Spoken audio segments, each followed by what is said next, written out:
Yesus peringatkan, topeng apa tajam, di untai malam jatuhnya.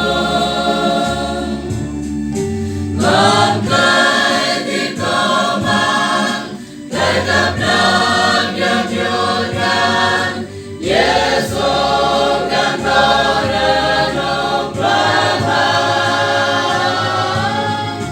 dengan yang juga dak nanau.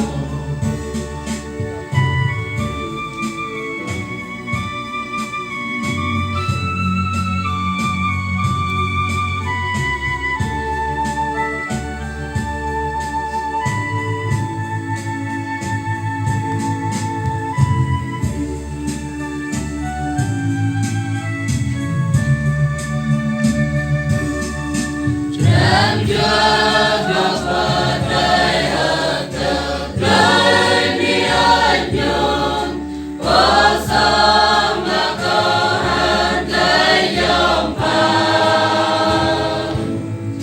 Rimbun YouTube mereka yang menggulung, rakyat nanti perbaikan.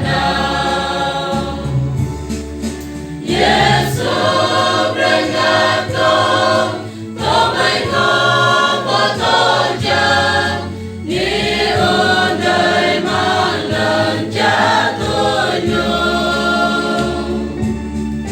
Bangkai di komang, tetap dalam yang jurkan, Yesus kan merenung dengan yang juga dak nanau.